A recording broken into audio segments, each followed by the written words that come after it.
Assalamu alaikum. A yau za mu tattauna akan yadda ɗan kasuwa zai sarrafa tunanin kwastoma a hankali ya gina aminci ya sa a sai kaya ba tare da tirsasawa ba. Selling is not convincing people, selling is understanding people. Babbar gaskiya ta farko da ya kamata ku sani shine yawancin 'yan kasuwa suna kokarin canza shawarar kwastoma, amma masu nasara suna yin abu mai zurfi, suna canza yanayin tunaninsa. The environment of the mind decides the purchase. Taki ɗaya, fahimta halin kwastoma kafin magana. Kwastoma baya shigowa ya shago da niyyar siye kai tsaye, yana shigowa da tarihin rayuwa a zuciyarsa. Abin da yake fara tunawa idan ya shigo shago shine an taɓa cutar shi, an taɓa masa ƙarya, ya taɓa yin sayayya kuma ya yi nadama. Don haka zuciyarsa tana a yanayin nemo wa kansa kariya. Every customer works in with invisible wounds.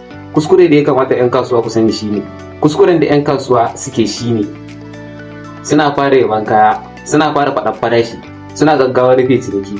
Wannan yana karya kariya na zuciyar kwastoma. Abinda mai hikima yake yi a kasuwanci shine yana fara rage tsoro daga zuciyar kwastoma. Misalin maganar da za ka yi wa kwastoma, yallaɓai ba sai ka yanke shawara yanzu ba, mu fara fahimtar abin da kake nema.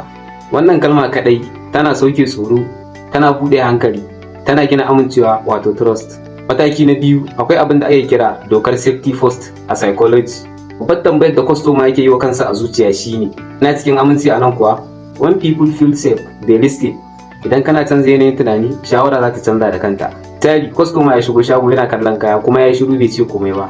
Kuskuren da yawanci muke yi sai mu ce, oga ka siya fa yana da kyau sosai. Wanda wannan babban kuskure ne. Abin da ya kamata ka fara yi a wannan gaba shine ka yi magana da hikima. Kamar misali ka ce masa, yalla bai ka ɗauki lokacin ka kalli kayan sosai, idan kana tambaya ina nan ba matsala. Wannan yana cire matsin lamba, yana sa kwastoma ya saki numfashi, yana gina ikon jagoranci. Mataki na uku, tambaya mai zurfi, ba tambayar sallah ba. Tambaya ba don bayanin kaya ba, sai tambaya don shiga tunanin mutunci. Good question unlock hiding decisions. Misali, sai kwastoma ya ce, nawa ne wannan janareto? Sai kuma sai ka ce wannan 2.5 kV ne, yana da kaza da kaza da kaza, inda wannan bayanin kai tsaye a tambayar farko kuskure ne babba. Tambaya mai hikima da ya kamata ka yi wa kwastoma a nan shine, kana amfani da janareto din ne kullum ko sai an ɗauke wuta? Idan ya ce kullum yake amfani da shi, sai ka ce, to yawanci mutanen da suke amfani da shi kullum suna damuwa da amu da yawan shan mai. Kaga yanzu kenan ka shiga tunaninsa, ka sa shi jin cewa ana gane abin da yake ransa. Mirroring kamar masa da tunaninsa. Psychology mai zurfi. People don't trust those who sound like them. Misali sai customer ya ce, ina son abu mai inganci, ba wanda zai dame ni ya dinga bani matsala ba. Abin da ya kamata ka ce shine, okay, to yalla bai kana neman kwanciyar hankali ne mai inganci sosai, ba wai araha kawai ba. Wannan kalma da ka faɗa tana sake maimaita tunaninsa, tana ƙara kusanci, tana gina aminci a tsakaninka da shi.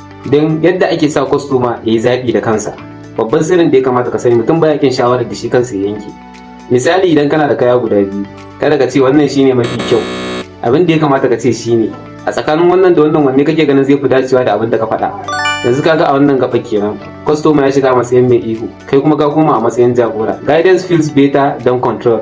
Mataki na 6, farashi a matsayin tunani ba kuɗi ba. Lokacin da kwastoma ya ce ya yi tsada, abin da yake nufi, ban ga darajarsa ba tukunna. Misali mai laushi na abin da zaka faɗa masa shine, na fahimta yawanci wanda suke neman mai araha ba wannan suke ɗauka ba, amma wanda suke neman abu mai inganci da zai zama suna morarsa na dogon lokaci suna zaɓar wannan. Wannan ba gardama ba ne kuma ba tilas ba ne. Wannan magana zai sa ya tantance kansa. Mataki na 7, shiru mafi karfin makami. Silence gives the brain time to agree. Misali, bayan ka faɗi magana mai nauyi kai shiru, kwastoma zai kalli kaya, zai yi tunani kuma ya yi tambaya. Idan ka cika shiru da magana, ka lalata tasiri. Mataki na 8, gina aminci na dogon lokaci. Kasuwanci na gaske baya rayuwa da siye ɗaya, yana rayuwa da dawowa. Misali, ko ka siya ko ka dawo gobe. Abu mafi muhimmanci shine ka tafi da tabbacinka. Trust always comes back with money. Mataki na 8, zama mento a idan kwastoma. Mai siyarwa yana magana da baki, mento yana magana da zuciya, wanda kuma mento ya fi tasiri a kasuwanci. Magana mai nauyi da ya kamata ka yi wa kwastoma, aiki na ba wai kawai in sayan maka da kaya kawai ba, aiki na shine in taimaka maka don gudun kada ka ɗauki abin da yake kuskure da zai zo ya dinga baka matsala. Wannan kalma tana inganta daraja, tana gina biyayya, tana gina suna. Ya kamata ka san kasuwanci baya cin nasara da hayaniya, yana cin nasara da fahimtar mutane.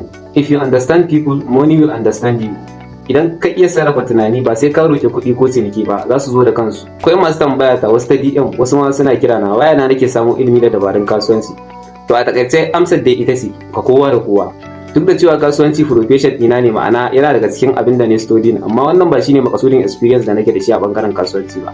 Ina koyon kasuwanci ne daga bangaren hankali da fahimta, ba tirsasawa ba. so da idan wannan ilimi kai ma yana magana da kai kuma kana karuwa, za mu ci gaba tare. Na gode.